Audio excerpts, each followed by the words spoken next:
Fala, manos e manas, tudo bem com vocês? Espero que sim. Começando aqui mais um Contragolpe Cotidiano e hoje não somos Dr. House, não somos Patrick Jane, mas hoje vamos analisar a perspectiva um pouco mais mental das pessoas. Hoje eu vou trazer para vocês as curiosidades sobre as tríades da psicologia, a tríade clara e a tríade negra. Bom, vamos lá. O conceito de tríade se baseia em destacar três principais elementos que são preponderantes para perceber se uma determinada pessoa, aí sobre a ótica de quem analisa, ou seja, isso é subjetivo, tá? Se ela possui mais virtudes ou vícios, ou em outras palavras, se ela possui mais qualidades ou defeitos. Nossa, Matheus, que legal, e por qual tríade você vai começar? Então, eu optei por começar pela tríade negra, tá? Que se caracteriza pelos traços de maquiavelismo, psicopatia e narcisismo. E eu vou explicar cada um para vocês saberem identificar de uma forma clara e objetiva o que diferencia e o que se assemelha a essas três características que são consideradas viciosas, ou seja, que seriam defeitos. Bom, o primeiro que eu vou falar para vocês é o maquiavelismo, né? Está relacionado à astúcia, à falsidade e má fé e caracteriza por pessoas que são inescrupulosas, traiçoeiras e não possuem apreço por questões morais e éticas, ou seja, são pessoas assim que não têm consideração por convenções sociais, né? E também geralmente apresentam uma tendência à perversidade e também à questão de manipulação e mentira. Bom, o segundo que eu trago para vocês é a psicopatia. Ela está relacionada ao egocentrismo, à falta de empatia e à falta de remorso.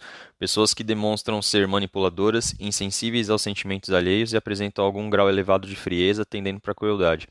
Só fazendo um parênteses que geralmente esse comportamento ele é muito comum em assassinos, né? Principalmente aqueles assassinos seriais, como por exemplo Ted Bundy e também o famoso Jack Stripador. E em terceiro lugar, mas não menos importante, sim o mais comum, eu trago para vocês o narcisismo. Está relacionado à sensação de grandiosidade, necessidade de constante atenção e adulação, além da falta de empatia. São pessoas que, em linhas gerais, gostam de se exibir, possuem o ego muito inflado e não conseguem se colocar no lugar do outro. Eu imagino que vocês devem entender esse comportamento como bem comum, principalmente pelas famosas modernetes do Instagram de hoje em dia, né? Engraçado, não? Bom, antes de seguir adiante, eu só gostaria de fazer um comentário aqui para vocês, baseado numa análise própria, que é o seguinte: percebam que os comportamentos desses três fatores, tanto do maquiavelismo, da psicopatia e do narcisismo, eles compõem geralmente uma similaridade com pessoas que geralmente só pensam em si próprias, né? Geralmente são muito egoístas, muito ególatras e tendem a pensar única e exclusivamente no seu próprio bem-estar. E, ao meu ver, isso ele não contribui em nada para, assim, preservar boas relações, seja de amizade ou sejam amorosas, e também não contribui também para a formação de uma sociedade um pouco mais, assim, humana, né? Então, o que eu quero dizer com isso? Eu vou citar o exemplo, por exemplo, da progressão no questão de relacionamento ao longo da vida. Então, bom, todo mundo no começo é solteiro. A partir do momento que você tem um relacionamento sério, pode ser um namoro ou casamento, a pessoa já não pensa mais apenas em si própria. Ela tem que pensar nos dois, certo? No que faz bem para você e no que faz bem para outra pessoa, ou seja, é um conjunto. E se a gente elevar um pouco mais ainda o grau, ou seja, quando você chega no ponto de formar uma família e ter filhos, a prioridade sempre vai ser seus filhos, depois seu casamento e por último você. Então, se você perceber, ao longo da sua trajetória, de construção, principalmente do modelo da família Doriana, né, ou da família tradicional, o intuito é que ao longo da vida a sua prioridade seja mais os outros do que a si próprio. Isso, se você reparar, algumas religiões pregam isso assim, tipo, como se fossem dogmas, né, ou assim doutrinas que fazem com que o indivíduo ele se volte não apenas para si mesmo, mas também para os outros, principalmente aquelas pessoas que ele nutre algum apreço ou amor, fazendo com que isso ele privilegie sempre o bem-estar coletivo, ou seja, de todos, e não exclusivamente o individual. E se vocês repararem como está o mundo de hoje em dia, principalmente com essas coaches aí, principalmente do lado feminino, dizendo coisas sobre valorize apenas você mesma, cultive amor próprio e tudo, eu sinceramente tenho minhas reticências com relação a essa passagem de conhecimento. Mas enfim, vamos para a tríade clara. Pô, da hora, Matheus. Muito louco, mano. Mas e a tríade clara? Então, a tríade clara, ela se caracteriza pelos traços de compaixão, empatia e altruísmo. Vamos falar de novo separadamente de cada um para que vocês tenham uma distinção clara e objetiva do que significa cada um desses fatores. Bom, o primeiro que eu trago referente à tríade clara é a compaixão. Ela está relacionada a compartilhar o sofrimento do outro, de modo a não ser indiferente ao sofrimento alheio. São pessoas que prezam por ajudar outras pessoas em momentos ruins, principalmente, procuram ser imparciais e priorizam a união, sobretudo em situações adversas, né? É o famoso fazer algo para atenuar a dor ou incômodo da outra pessoa. O segundo fator que eu trago para vocês da tríade clara é a empatia. Ela está relacionada a sentir o sofrimento do outro de modo a se colocar no lugar dele e ver pela perspectiva do outro. São pessoas que optam por tentar entender o lado da outra pessoa, procuram ser bons ouvintes e priorizam a manutenção dos relacionamentos. E também a orientar a outra pessoa para sair de contextos ruins por conseguir se colocar no lugar dela. Em terceiro, por último, mas não menos importante, mas o que eu acho que está mais escasso, trago para vocês o altruísmo. Ele está relacionado à capacidade de uma pessoa em se doar para outra pessoa sem esperar nada em troca. São pessoas que não precisam de incentivos ou recompensas para ajudar os outros à sua volta. É fazer pelas pessoas que preza o mesmo ou mais do que faz por si mesmo. Se liga aí que é a hora da revisão. Não, calma, gente, não é Telecurso 2000, mas vamos falar um pouquinho mais sobre a tríade clara. Percebe que essas características sempre envolvem o fato de olhar um pouco para o outro, né, de se doar pelo outro, de fazer pelo outro, de se colocar no lugar dele. E é exatamente o oposto da tríade negra, como eu tinha mencionado anteriormente. Então, é a capacidade de você sair um pouco do seu universo, de parar de enxergar apenas o seu umbigo e olhar para outra pessoa. Principalmente nos relacionamentos afetivos, né? Quer seja amizade, relacionamento amoroso ou qualquer outra coisa assim. Geralmente, eles tendem a começar dessa forma, né? Além das óbvias afinidades entre as duas pessoas. Mas para reparar uma coisa, na verdade duas, que são assim bem interessantes. Primeiro que geralmente esse valor de fazer pelo outro, de se dedicar pelo outro, de fazer, isso está assim bem disseminado nas igrejas, né? Quase como se fosse algum tipo de dogma ou doutrina, para que você saia um pouco, né? Pare um pouco de olhar para si mesmo e veja o mundo ao seu redor. Inclusive tem até uma passagem na Bíblia que é famosa, principalmente pelos cristãos, que é o quê? Amai ao próximo como a ti mesmo. Então, você fazer por você, mas ao mesmo tempo também fazer pelo outro. Ah, Matheus, então você está dizendo que a gente tem que fazer tudo pelo outro? Não, não é isso. A questão é a seguinte: você tem que se valorizar, você tem que cuidar de si mesmo, mas amar ao próximo como a ti mesmo, também fazer pelo outro. Entendeu? Uma coisa não impede de acontecer a outra. O problema hoje é que muito tem se divulgado a questão de amor próprio, a questão de valorize a si mesmo, num grau que assim está exacerbando o narcisismo, que é o que a gente vê por aí fora. E com certeza você priorizando única e exclusivamente isso, dificilmente você vai ser uma pessoa a ser considerada boa para a relação, até porque a relação é conjunta, né? As pessoas têm que fazer uma pelas outras, independentemente do tipo de relação, certo? E então assim, isso é uma coisa bem difundida no meio religioso e eu acho esses valores extremamente assim interessantes e construtivos, né, para que as pessoas sejam menos egoístas e menos ególatras, né, ao contrário do que é disseminado hoje em dia. E o segundo fator interessante para a gente prestar atenção é que os personagens das HQs e dos mangás, né, principalmente aí os heróis que vocês tanto gostam, é, independente do herói, tá? Pode ser tipo o Super-Homem, pode ser o Batman, pode ser o Homem-Aranha, pode ser do universo DC, pode ser do universo Marvel, não importa. Essas características da Tríade Clara estão assim muito acentuadas nesses caras, entendeu? Essa capacidade que assim, de todas as características que eu passei, pode ser resumida em uma, que é o quê? A capacidade de autossacrifício, entendeu? E isso é admirado, e não só é admirado, como é considerado uma postura extremamente nobre e gentil da outra pessoa. Então, algo a ser valorizado. Claro que, como tudo, tem que ser usado com moderação. E se a gente trazer para o âmbito dos relacionamentos, a gente tem que analisar em conjunto isso com outras duas coisas, né? Com responsabilidade e reciprocidade. Até porque, do outro lado, pode ser uma pessoa que tem, assim, maior tendência a ter características da tríade negra. E aí, em vez de ser uma relação ganha-ganha, vai ser uma relação de parasitismo. O que, obviamente, nenhum de vocês quer para si. Apesar de alguns já terem experimentado. Eu sei.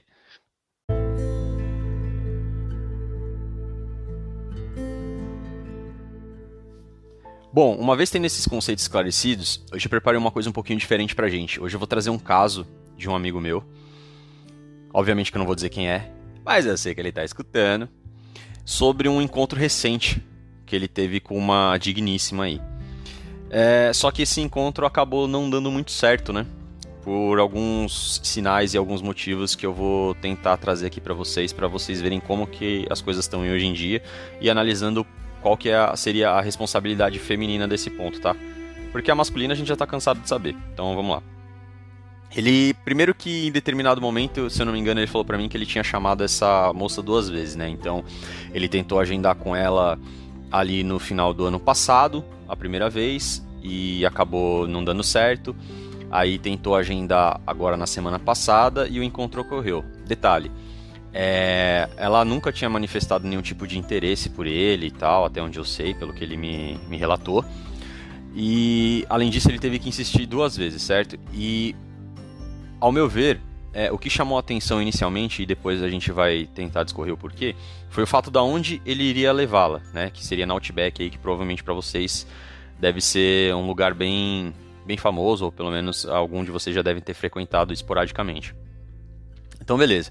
Ele conseguiu marcar com essa moça, né, na semana passada, e aí eles foram ao encontro. Então, no decorrer do encontro, ele sempre foi me contando que o tempo todo quem puxava o papo era ele, entendeu? E que a maioria das respostas dela ou era risos, tipo, ou então era aquela famosa jogada de bola de volta. Então, tipo, e você?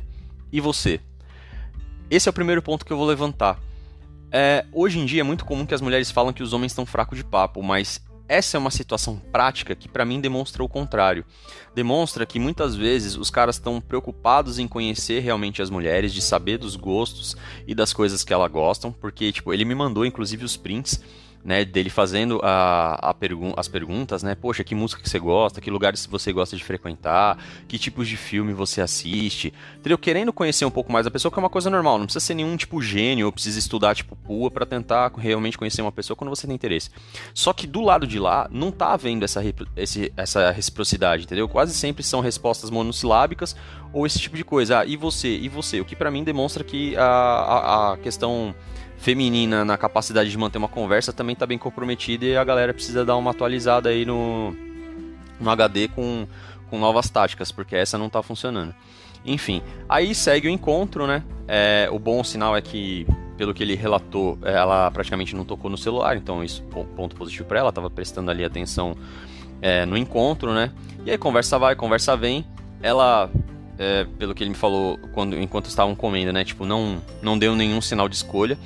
O que embasa também a parte de que muitas mulheres estão falando, os homens não estão chegando. Fala, vocês precisam entender uma coisa. Hoje existem leis que impedem isso. Então, dependendo da forma que o cara chega, se a mulher tiver má índole ou ela tiver num dia não muito bom, por mais que ele tenha sido educado, gentil e qualquer outra coisa, ele corre um sério risco de sofrer acusação de Eusébio, que vocês sabem o que significa, e de eslufo, que vocês também sabem o que significa. E o cara pode ir pra cadeia. Então, o fato desse tipo de coisa meio que inibe os caras. E a contrapartida não é verdadeira, ou seja, nada impede que você eventualmente puxe papo com um cara, que você dê esse sinal de escolha, que fique claro que você está interessada nele. Beleza? Isso não dói, não machuca e mostra que você também é uma mulher de atitude. Beleza? Então vamos seguir. Aí, já mais pro meio e pro fim pro encontro, né? Eles terminaram de comer, aí eles voltaram, aí ele foi deixar ela na casa dela, né? Ele foi buscá-la de carro e também deixou ela de carro, que mostra uma postura certa de cavalheiro, né? Porque hoje muitos homens já falam, vamos se encontrar lá, e cada um pega o seu caminho e se encontra no lugar. Então, eu faço uma ressalva, né? Eu avaliaria primeiro, né? Como ela não demonstrou muito interesse, você teve que convidar 2 vezes, aí talvez fosse o caso mesmo de já fazer esse esforço compartilhado. Mas ele falou que é uma postura dele, eu respeito e de certa forma também admiro, mas precisa saber exatamente com quem usar. Mas aí, voltando para a situação, então quando ele chega de carro e vai deixar ela na casa dela, ele percebe que, tipo, ela tira a chave da bolsa, né, e começa a meio que fazer, tipo, um movimento, assim, de hesitar, né, de sair logo do carro. E, nesse momento, ele acabou, tipo, né, não avançando, não indo pra cima e tal, e ela pegou depois, acho que só deu um beijo no rosto dele, se despediu e saiu. E o engraçado que aconteceu, e ele vai lembrar, é que, assim, ele foi contar isso pra um outro cara que trabalha com ele e também conhece essa pessoa, e aí o cara pegou e falou pra ele, poxa, mas que você foi frouxo, você foi mole, que não sei o que, né, o que geralmente esses caras assim que estão um pouco fora da bolha, né, e também um pouco fora da realidade, entendem que ainda as coisas funcionam como antigamente. Só que quando ele veio falar pra mim, eu falei, não, cara, ao meu ver você fez certo. Talvez no seu lugar o que você poderia ter feito eram duas coisas. Primeiro, você poderia ter perguntado pra ela algum tipo de sugestão, no tipo, olha, eu tenho que prestar atenção no caminho de volta pra casa ou prestar atenção em nós. E aí, se ela demonstrasse interesse, não, na gente, aí sim, aí você pode fazer um movimento de investida, entendeu? Do contrário, cara, super respeita, deixa ela ir pra casa dele, ir pra casa dela e você segue o seu caminho de volta. Entendeu? Só que, ao mesmo tempo, primeiro, esse é o fato dele estar certo. E o segundo é que, assim, ao longo de todo o encontro, como eu te falei, a questão da conversa, a questão das respostas monossilábicas, a questão de simplesmente não ter dado nenhum sinal de escolha, não fez com que ele sentisse aquela, vamos dizer assim, não vou nem dizer certeza, mas aquele indício que ele deveria tomar alguma atitude. Então isso serve de base para as mulheres entenderem mais ou menos por que os caras não estão chegando, que é uma coisa que elas dizem bastante e que eu vou explorar isso um pouco mais para frente. É justamente disso, existe a parte das leis que não pode ser ignorada, o risco do cara ser preso, e também, fora as falsas acusações, mas também que vocês precisam assim, dar indícios um pouco mais claros, entendeu? Para o famoso chegar junto. Imagina que é como se fosse uma dança ou um jogo de xadrez. Numa dança, o cara precisa conduzir, entendeu? Então, hora você vai para a esquerda e ele te acompanha para a direita, hora ele vai para a direita e você acompanha ele para a direita, hora vocês dois vão para a esquerda, hora vocês dois vão para a direita e assim. E como num jogo de xadrez, eu fiz o meu movimento, pronto, agora é sua vez. Eu não consigo muito discordar de quem age assim, porque infelizmente hoje precisa existir esse tipo de cuidado. E lembrando que preservar sempre pela reciprocidade, pelo mútuo interesse, é de suma importância para que as coisas deem certo. Mas enfim, resumindo a ópera, ele voltou para casa, ela voltou para casa e hoje eles não se falam. Aí ele chegou e falou assim, pô cara, mas eu acabei ficando meio assim, né, meio um pouco com raiva por tudo que aconteceu, né, pareceu que ela, sei lá, não tava nem aí para mim. E isso me diz muito, lembra que eu falei sobre a Outback? Para mim tá meio que nítido que o fato dela ter aceitado sair com ele era o famoso de usar o cara como contatinho gastronômico. Primeiro pelo fato dela ter recusado da primeira vez, certo? E ela ter aceitado a segunda pelo fato de ser Outback. E segundo que ela não deu nenhum tipo de indício, que foi o que a gente acabou de falar agora. Aí você pergunta, mas por que ela saiu com ele? O que tudo leva a crer é justamente isso. O fato de ser um lugar que tenha status, que tenha uma comida diferente, motivou com que ela fizesse esse tipo de movimento. Só que aí eu vou dar dica uma dica feminina. Mulheres, sempre que um cara te chamar pra sair, principalmente pra jantar ou à noite, ele tem algum interesse em você. Beleza? E aí eu recomendo, se vocês realmente querem ser tão sinceras e tão assim íntegras quanto vocês pregam, é simples. Se você naquela noite não se imaginou pelo menos beijando o cara, não aceite sair com ele. Você não tem obrigação nenhuma de sair com ele, entendeu? Só que não é muito bacana você eventualmente ficar usando os caras ou alimentar expectativas que você não pretende corresponder, beleza? Mas esse é o relato, cara, como prometido, tá aí divulgado e compartilhado pra galera, beleza? É nóis.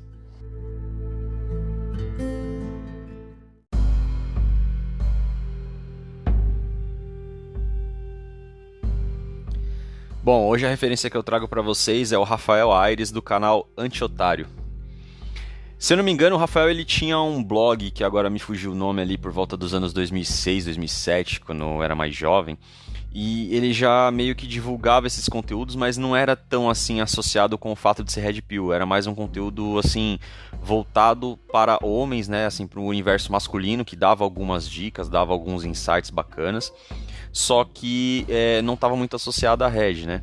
Então, se a gente levar em consideração que, se eu não me engano, a Red chegou aqui por volta ali, ficou mais famosa em 2014, 2013, então ele já meio que era o precursor, assim, sem ter esse apelo maior aí pela pílula vermelha. Bom, eu gosto bastante também do trabalho do Rafael, tá? Para mim ele segue uma linha, assim, estritamente objetiva, clara e até de certo ponto, assim, incisiva. Tá? Ao contrário das outras referências, ele já é aquele cara mais assim, imponente, entendeu? Que fala as coisas com convicção.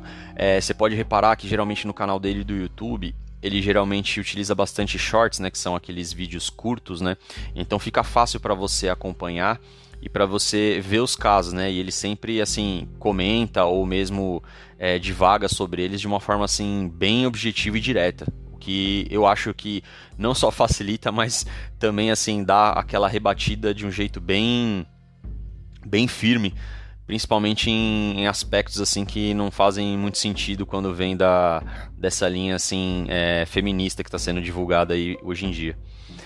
Além disso, o Rafael ele também, eu vejo, ele tem uma certa consideração para com a dor e as questões masculinas, o que eu acho legal. Então, o fato dele ser objetivo, né, racional e direto, não tira o mérito dele da parte de ele entender um pouco sobre os dilemas masculinos, entendeu? Inclusive, teve até um vídeo dele que me chamou a atenção, que ele fala sobre o término do relacionamento pro cara, entendeu? Que ele fala, cara, o fato de você estar sofrendo não necessariamente significa que você é fraco, muito pelo contrário, que a dor emocional é uma coisa que realmente atinge os homens e que isso pode fazer você cair.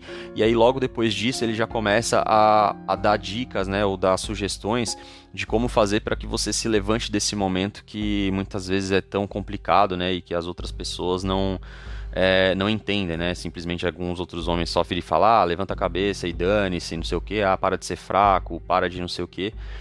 E ele já foi por uma outra linha de raciocínio que me chamou bastante atenção. Então, esses são um pouco dos pontos que me chamam a atenção no trabalho do Rafael. Ele tem tanto o Instagram quanto o YouTube, mas eu confesso que acompanho muito mais ele pelo YouTube. E agora, se eu não me engano, ele também ele tá fazendo várias assim lives, né, tipo convenções assim com outras pessoas, o que é bacana. Mas um outro fato que também vale a pena destacar é o fato dele ter sido o autor do livro Anti-Otário, que na comunidade Red ele é bem difundido e está sendo bastante divulgado aí pro terror de algumas mulheres aí que tentam enganar ou passar os homens para trás ou fazê-los de trouxas. Então, Rafael, parabéns pelo seu trabalho, cara. Tamo junto e aquele abraço.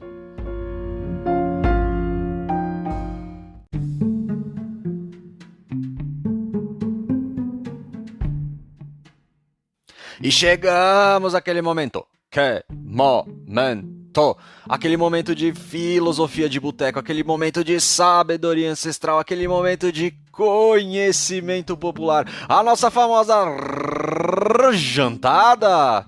E a jantada de hoje abre aspas, as mulheres não precisam dos homens, fecha aspas.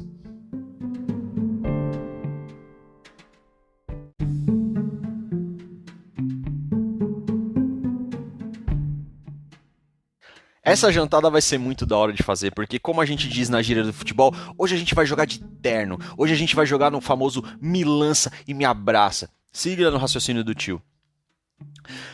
Vamos imaginar que isso seja verdade, tá? Essa loucura que elas dizem. Então vamos separar o mundo em lado A e lado B, ok? No lado A, a gente vai colocar as pessoas, entre aspas, normais. Os homens, né, que não são contra homens, as mulheres que também não são contra homens, as crianças, os idosos, tudo mais. E do lado B, a gente vai colocar as feministas, né, que são empoderadas, que são libertas, que são autossuficientes, que não precisam de homem, e toda essa baboseira aí que elas ficam pregando, beleza? Ou também as mulheres que defendem esse tipo de raciocínio. No mundo B, eu gostaria que vocês imaginassem alguns fatores. Primeiro, quem que ia cuidar das redes elétricas, né? Que se você olhar aí ao seu entorno, você vai ver que a maioria predominante são homens. Por quê? Porque é um trabalho que exige risco à vida, né? Então, esse pessoal que mexe com a fiação nos postes, né? Com risco de tomar um choque por causa de alta tensão, né? Que sobe em grandes alturas. Esse trabalho, salvo engano, é predominantemente masculino. E não porque as mulheres são proibidas de fazê-lo, mas sim porque elas optam por não fazer, ok? Elas são livres e libertas para fazer o que quiserem, mas como geralmente a mulher não topa fazer esse trabalho, quem tem que fazer é o homem, beleza? Mas é só um exercício de imaginação. Vamos continuar. Um segundo caso bem interessante de analisar é a questão dos combustíveis, né? Por quê? Quem vai extrair esse petróleo lá nas plataformas petrolíferas, né? Onde geralmente as pessoas trabalham no subsolo, em condições de temperatura e pressão assim absurdas, né, que até são consideradas assim insalubres e que além de desgastar muito fisicamente, exigem muita energia vital da pessoa e que a maioria também são homens, justamente pelo mesmo motivo do primeiro, não porque as mulheres são proibidas de fazer, mas porque elas não querem e quando não querem, geralmente alguém tem que fazer e quem topa fazer esse tipo de serviço são os homens. Salvo engano meu, tá? Se eu estiver enganado aí vocês me corrigem. Terceiro ponto. Já é de conhecimento comum, ou ao menos deveria ser, que recentemente no nosso país a gente teve a famosa greve dos caminhoneiros, né, que todo mundo sofreu aí com os preços nos mercados, né, com chegar as mercadorias tanto nas mercearias, né, quanto nas grandes distribuidoras e tudo, e gerou caos e as pessoas querendo estocar comida e tal.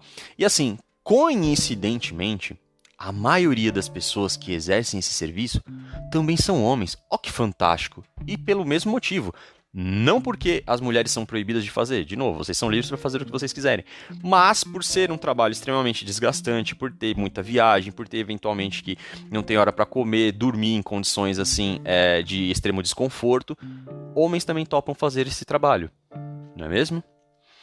Quarto, porém não menos importante, assim, a desconexão com a realidade beira o absurdo, porque se vocês nasceram, se vocês têm a graça de vir a esse mundo, provavelmente foi porque fruto da relação entre um homem e uma mulher, entendeu? Independentemente de qualquer questão paterna ou algo do tipo, vocês têm alguém na sua vida a quem vocês têm apreço do sexo masculino, certo?